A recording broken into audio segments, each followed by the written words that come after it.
نعوذ بالله من شرور أنفسنا ومن سيئات أعمالنا من يهده الله فلا مضل له ومن يضلل فلا هادي له وأشهد أن لا إله إلا الله وحده لا شريك له وأشهد أن محمدا عبده ورسوله أما بعد فإن خير الحديث كتاب الله وخير الهدي هدي محمد صلى الله عليه وسلم وشر الأمور محدثاتها وكل محدثة بدعة وكل بدعة ضلالة وكل ضلالة في النار. فأعوذ بالله السميع العليم من الشيطان الرجيم. بسم الله الرحمن الرحيم. قاف والقرآن المجيد بل عجبوا ما جاءهم منذر منهم فقال الكافرون هذا شيء عجيب أإذا متنا وكنا ترابا ذلك رجل بعيد قد علمنا ما تنقص الأرض منهم وعندنا كتاب حفيظ بل كذبوا بالحق لما جاءهم فهم في أمر مريج أفلم ينظروا إلى السماء فوقهم كيف بنيناها وزيناها وما لها من فروج والأرض مددناها وألقينا فيها رواسي وأنبتنا فيها من كل زوج بهيج تبصرة وذكرى لكل عبد منيب ونزلنا من السماء ماء مباركا فأنبتنا به جنات وحب الحصيد والنخل باسقات لها طلع نضيد رزقا للعباد وأحيينا به بلدة ميتا كذلك الخروج كذبت قبلهم قوم نوح وأصحاب الرس وثمود وعاد وفرعون وإخوان لوط وأصحاب الأيكة وقوم تبع كل كذب الرسل فحق وعيد أفعينا بالخلق الأول بل هم في لبس من خلق جديد. بارك الله لنا ولكم في القرآن العظيم ونفعنا وإياكم بالآيات والذكر الحكيم إنه تعالى جواد كريم ملك بالرؤوف الرحيم.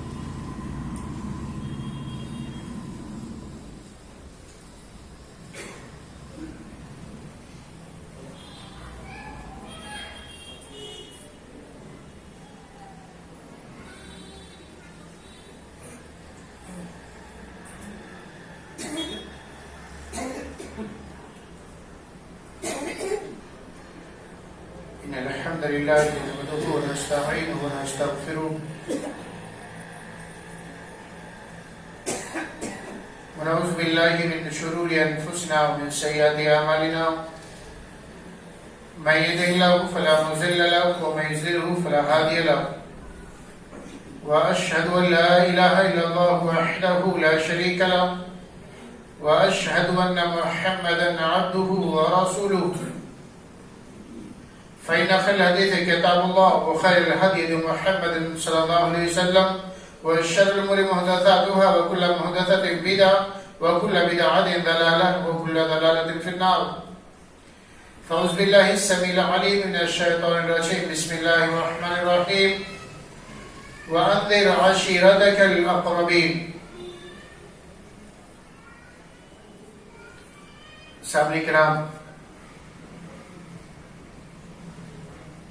حاضرین جمعہ، پردہ نشین اسلامی ماں اور بہنوں، اولاً تمام قسم کی تعریف و توصیف برائے بزرگی، حمد و ثنا اس خالق کائنات مالک ارض و سما کے لیے ہے جس نے ہم تمام لوگوں کو ایمان جیسی دولت نصیب کی، وہ بھی بغیر کسی قربانی کے، بغیر کسی محنت و مشقت کے، اور دین اسلام جیسا مقبول و پسندیدہ دین نصیب کیا. بعدہ درود و سلام ہو جملہ انبیاء و رسول پر، بالخصوص ہمارے آخری نبی جناب احمد محمد مجتبی صلی اللہ علیہ وسلم پر.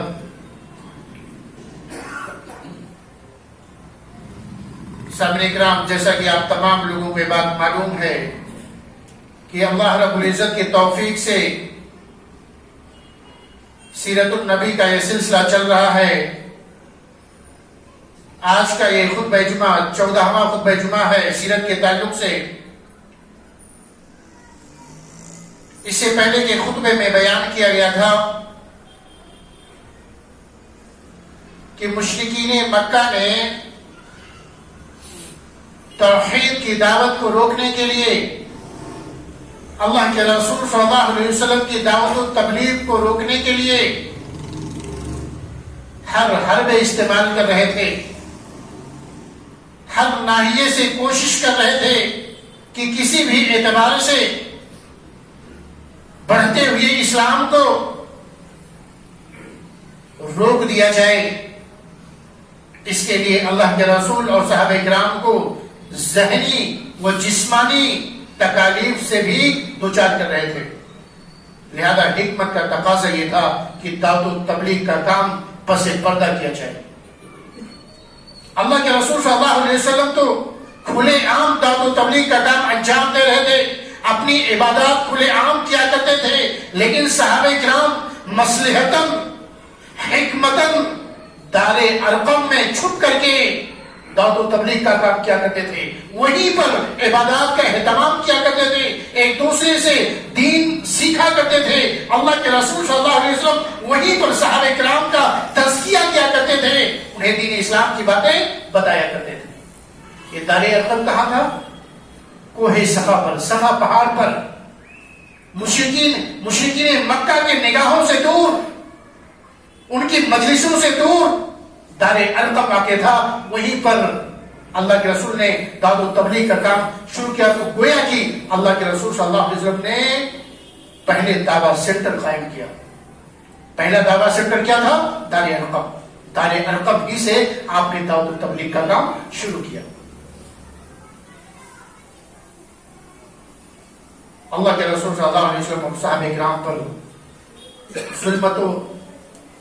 ظلم و ستم کا یہ سلسلہ نبوت کے چوتھے سال کے درمیان یا آخر سے شروع ہوا۔ ظلم و ستم کا سلسلہ نبوت کے چوتھے سال کے درمیان یا آخری سال سے شروع ہوا۔ ابتدا میں ظلم و ستم کا سلسلہ معمولی تھا، لیکن جیسے دن بدن ظلم و ستم میں اضافہ ہوتا چلا گیا، یہاں تک کہ جب نبوت کے 5واں سال آیا، 5ویں سال کے درمیان میں یہ سلسلہ اپنے شباب کو پہنچ گیا، یعنی ظلم و ستم کا سلسلہ۔ اللہ کے صحابہ کرام کو اس ظلم و ستم سے نجات کی تدبیر سوچنے پر مجبور ہونا پڑا۔ اسی دوران اللہ رب العزت نے سورہ کہف کا نزول کیا، جس میں صحابہ کرام کو تسلی دی گئی کہ ظلم و ستم والی سرزمین سے کسی ایسی زمین پر جہاں پر اپنے دین و ایمان پر قائم رہنا دشوار ہو رہا ہو، دین کے احکام پر عمل کرنا دشوار ہو رہا ہو، ایسی جگہ سے ہجرت کرنے میں بھلائی ہے۔ اللہ تعالیٰ نے ہلکا سے اشارہ کیا، اور اس کے بعد موسیٰ علیہ السلام اور خضر علیہ السلام کے واقعے کو بیان کیا۔ اس میں بھی اللہ تعالیٰ نے جامع اشارہ کیا کہ نتائج ہمیشہ ظاہری حالات کے مطابق نہیں رہتے، نتائج اچھا رزلٹ ہمیشہ ظاہری حالات کے مطابق نہیں رہتے، بلکہ بسا اوقات ظاہری حالات کے خلاف بھی ہوتے ہیں۔ یعنی جو دکھتا ہے وہ نہیں ہوتا، جو دکھتا ہے، جو دکھ کر کے سامنے آتا ہے، بسا اوقات ایسا ہوتا ہے جو دکھ کر کے سامنے آتا ہے وہی بہتر ہوتا ہے، لیکن اس کے خلاف بھی ہوتا ہے، جو دکھتا ہے، جو ظاہر رہتا ہے، اس کا رزلٹ سامنے اچھا نہیں ہوتا ہے۔ جیسا کہ آپ نے کہتے ہیں کشتی میں سوراخ کرنے کا واقعہ، کشتی میں سوراخ کر دیا گیا، بچے کو قتل کر دیا گیا، اور جن لوگوں نے مہمان نوازی سے انکار کیا تھا ان کے دیوار کو اٹھا دیا گیا، ان کے دیوار کو بنا دیا گیا. ظاہری اعتبار سے یہ چیزیں اچھی نہیں تھی، جو دکھ رہا تھا وہ اچھا نہیں تھا، لیکن اس کے جو اثرات تھے، جو اس کا باطنی نتیجہ تھا وہ بہتر تھا. تو گویا کہ صحابہ کرام کو تسلی دی گئی کہ جو یہ حالات دکھ رہے ہیں یہ حالات ہمیشہ ایسے رہنے والے نہیں ہیں. یہ جو تم پر ظلم کیا جاتا ہے اس کا یہ مطلب نہیں کہ تم ناحق پر ہو، تم حق پر ہو. اسی طرح سے ذوالقرنین کا واقعہ بیان کیا گیا. ذوالقرنین کے واقعے میں یہ بتایا گیا، اس میں بھی یہ کہا گیا کہ ایمان پر قائم رہنا، دین پر قائم رہنا، ایمان پر جمے رہنا کفر کے راستے سے بہتر ہے. اور یہ اللہ تعالیٰ کی سرزمین ہے، اللہ تعالیٰ جسے چاہتا ہے وارث بناتا ہے. اور اللہ تعالیٰ اپنے بندوں میں سے ایسے افراد کھڑے کرتا ہے جو مجبور انسانوں کو اس دور کے یاجوج ماجوج سے نجات دلاتے ہیں. یعنی حالات ہمیشہ ایسے نہیں رہیں گے. اللہ تعالیٰ ایسے افراد کھڑے کرے گا، ایسے حالات سامنے لائے گا جس میں مسلمانوں کا روب دبدبا ہوگا، مسلمانوں کا بول بالا ہوگا. اور اس کے بعد جیسے سورہ کہف کے نزول کے بعد اللہ تعالیٰ نے سورہ زمر کو نازل کر دیا اور اس میں واضح طور پر اشارہ کر دیا کہ اللہ کی زمین کشادہ ہے، اللہ کی زمین کشادہ ہے. تمہیں اس سرزمین سے ایسی زمین کی طرف ہجرت کر دینا چاہیے جہاں پر تم آسانی کے ساتھ اپنے دین پر عمل کر سکو. ایک ہی آیت میں 3 خوشخبریاں اللہ تعالیٰ نے صحابہ کرام کو سنائی. للذین احسنوا فی ہذہ الدنیا حسنہ، جن لوگوں نے اس دنیاوی زندگی میں اچھا کیا. یعنی حالات بالکل سنگین چل رہے تھے، بھیانک حالات تھے. اسی دوران اللہ تعالیٰ اس طرح کی آیات نازل کر کے صحابہ کرام کی حوصلہ افزائی کر رہا تھا. للذین احسنوا فی ہذہ الدنیا حسنہ، کہ جن لوگوں نے اس دنیاوی زندگی میں اچھا کیا، بہتر کام کیے، اپنے ایمان پر قائم رہے، اپنے دین و ایمان کی حفاظت کرتے رہے، ان کے لیے بھلائی ہے، ان کے لیے اچھائی ہے. پھر دوسرا اللہ تعالیٰ نے کہا وعد اللہ واسع، اللہ تعالیٰ کی زمین کشادہ ہے. اور تیسرا اللہ تعالیٰ نے کہا انما یوفی الصابرون اجرهم بغیر حساب، کہ جو تم ایمان کے راستے میں صبر کر رہے ہو، ایمان کے راستے میں صبر کر رہے ہو، دشواریاں برداشت کر رہے ہو، اس کا بدلہ اللہ تعالیٰ بے حساب دینے والا ہے. اس طرح کی آیات سے صحابہ کرام کے دل میں، صحابہ کرام کے ایمان میں پختگی پیدا ہوتی تھی، انہیں اور زیادہ حوصلہ ملتا تھا دین پر قائم رہنے میں. اس کے بعد جب حالات اس طرح سے ہو گئے اور اللہ رب العزت سے یہ حکم بھی آ گیا، یہ اشارہ مل گیا، تو اللہ کے رسول صلی اللہ علیہ وسلم نے صحابہ کرام کو مشورہ دیا کہ تم لوگ حبشہ کی طرف ہجرت کر جاؤ، حبشہ کی طرف ہجرت کر جاؤ. ہمیں معلوم ہے کہ وہاں کا بادشاہ اصحمہ نجاشی عادل بادشاہ ہے، وہ اپنی رعایا پر ظلم نہیں کرتا ہے. اور اس کے بعد مسلمانوں کا پہلا گروہ حبشہ کی طرف ہجرت کے لیے روانہ ہوا. اس میں 12 مرد اور 4 عورتیں تھیں. پہلے گروہ میں جو حبشہ کی طرف پہلی جو ہجرت ہوئی اس میں 12 مرد اور 4 عورتیں تھیں. اس میں عثمان بن عفان رضی اللہ تعالیٰ عنہ، عثمان غنی رضی اللہ تعالیٰ عنہ اس قبیلے کے، اس قافلے کے امیر تھے، اور ان کے ساتھ ان کی اہلیہ اور اللہ کے رسول صلی اللہ علیہ وسلم کی بیٹی رقیہ رضی اللہ تعالیٰ عنہ بھی ساتھ میں تھی. اللہ کے رسول صلی اللہ علیہ وسلم نے ان کے بارے میں فرمایا کہ پہلا خاندان ہے، پہلا خاندان لوط علیہ السلام اور ابراہیم علیہ السلام کے بعد یہ پہلا خاندان ہے جنہوں نے اللہ کی راہ میں ہجرت کی. اس کے بعد یہ لوگ رات میں چپکے چپکے نکلے، رات میں چپکے چپکے نکلے تاکہ کہیں قریش کے لوگوں کو پتہ نہ چل جائے. اگر پتہ چل جائے تو وہ لوگ روکیں گے. اور پہلے احمد کے پاس پہنچے، وہاں ساحل سمندر پر 2 تجارتی کشتیاں کھڑی تھی، 2 تجارتی کشتیاں تھی، اس میں بات چیت کر کے سوار ہوئے اور ملک حبشہ پہنچ گئے اور وہاں پر امن و امان سے رہنے لگے. اس کے بعد اسی سال رمضان کے مہینے میں یہ واقعہ پیش آیا کہ اللہ کے رسول صلی اللہ علیہ وسلم حرم میں تشریف لائے. حرم میں تشریف لائے. قریش کا ایک بہت بڑا مجمع بیٹھا ہوا تھا جس میں سرداران قریش اور بڑے بڑے لوگ موجود تھے. اللہ کے رسول صلی اللہ علیہ وسلم نے اچانک کھڑے ہو کر کے سورہ نجم کی تلاوت شروع کر دی. اس سے پہلے عام طور پہ قریش کے لوگوں نے قرآن کو نہیں سنا تھا. قرآن کے بارے میں ان کا وتیرہ کیا تھا؟ قرآن نے خود بیان کیا ہے کہ ان کا طریقہ یہ تھا لا تسمعوا لهذا القرآن والغوا فيه لعلكم تغلبون، کہ جب قرآن کی تلاوت کی جاتی تھی تو لوگ کہتے تھے لا تسمعوا لهذا القرآن، اس قرآن کو نہیں سنو. جب نبی قرآن کی تلاوت کریں تو ادھم مچاؤ، شور شرابہ کرو، لعلکم تغلبون، تاکہ تم غلبہ پا سکو. اس کے بعد اس موقع پر جب اللہ کے رسول صلی اللہ علیہ وسلم نے سورہ نجم کی تلاوت شروع کی، جب ان کے کان میں کلام الہی کی آواز پڑی تو ایک دم لوگ بغور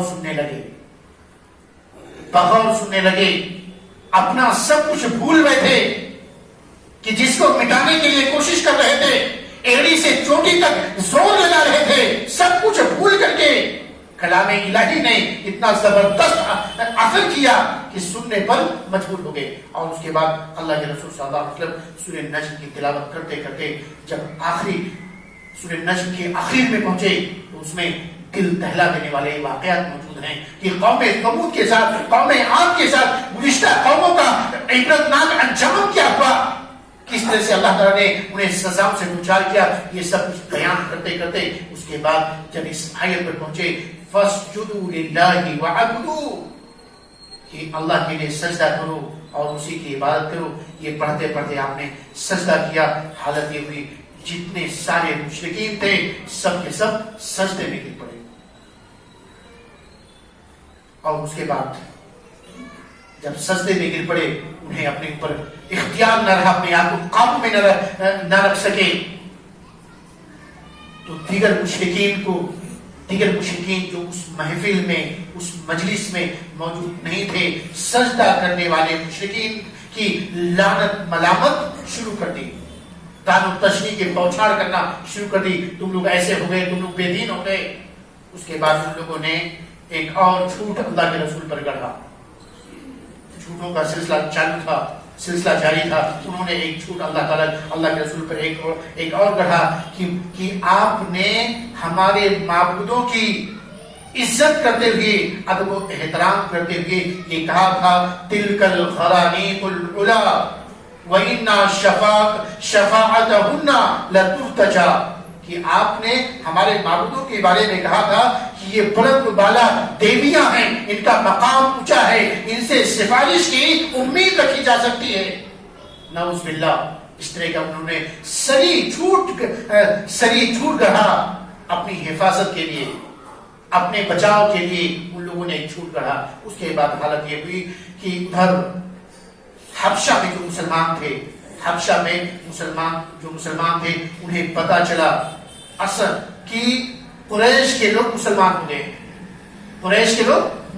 گئے ہیں. اس واقعے سے بالکل ہٹ کر کے جھوٹی خبر صحابہ کرام کو پہنچی کہ قریش کے لوگ مسلمان ہو گئے ہیں. اس کے بعد وہ لوگ مکہ کی راہ لے لیے کہ چلو اب ہم لوگ چین و سکون کے ساتھ اپنے ملک میں، اپنے شہر میں رہیں گے.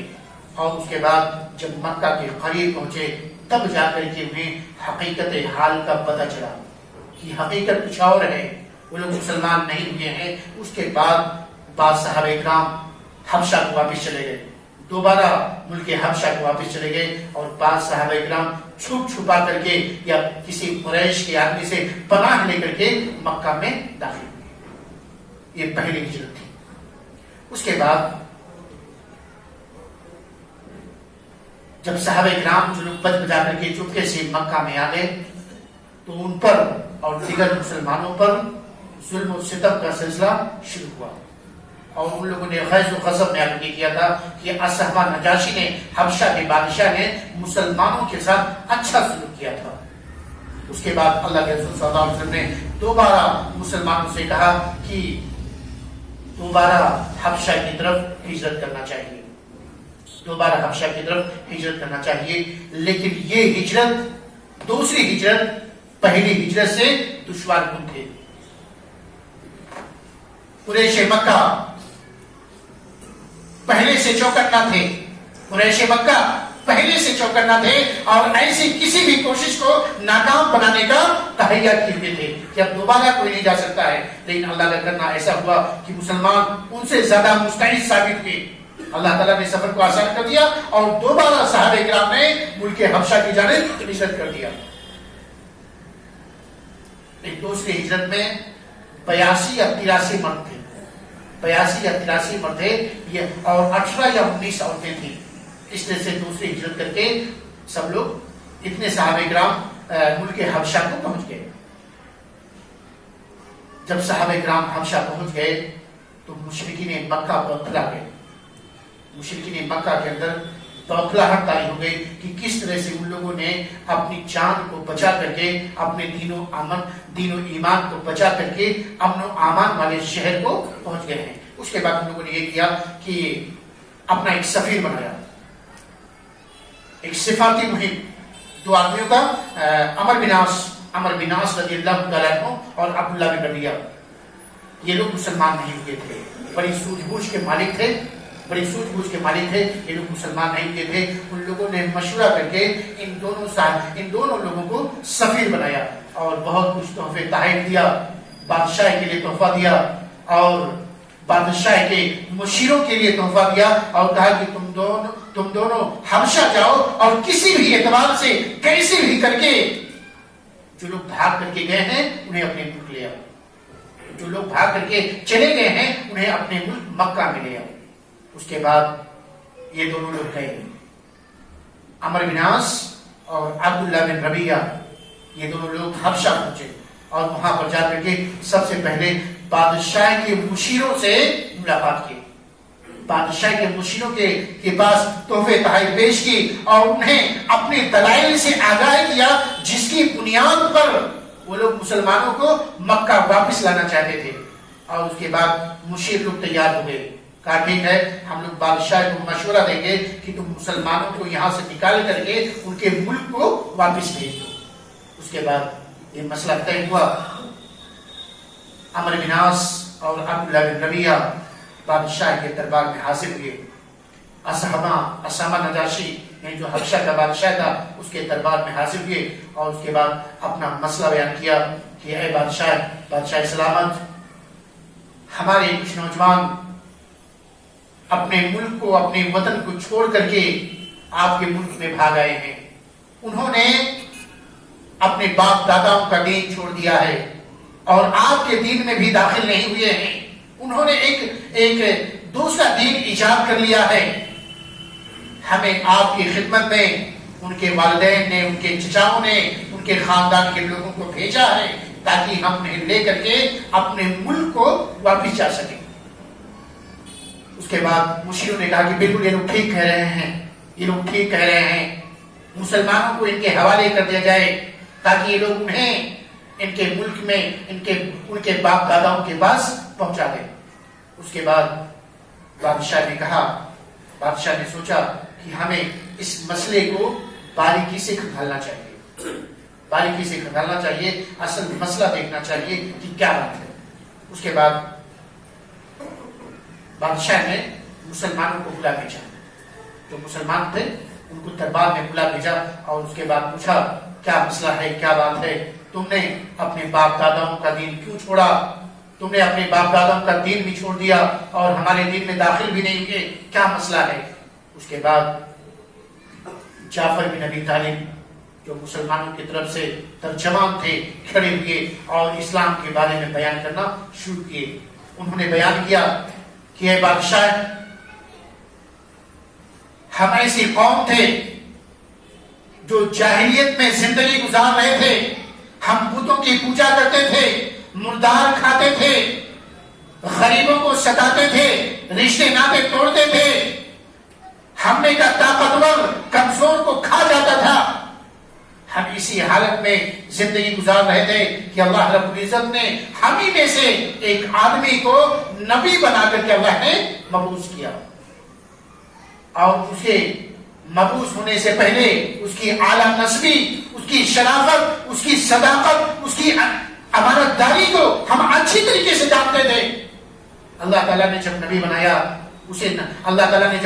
بنایا اس نے اللہ کی عبادت کی دعوت دی، اس نے اللہ کی عبادت کی دعوت دی، باپ داداؤں کے طور طریقے کو چھوڑنے کا حکم دیا، بتوں کی عبادت، بتوں کی پوجا کرنے سے روکا، ہمیں اس نے سچ بولنے کا حکم دیا، جھوٹ بولنے سے روکا، امانت داری کا حکم دیا، رشتے ناطے جوڑنے کا حکم دیا، پڑوسیوں کے ساتھ حسن سلوک کرنے کا حکم دیا، بدکاریوں سے روکا، حرام کاری سے روکا۔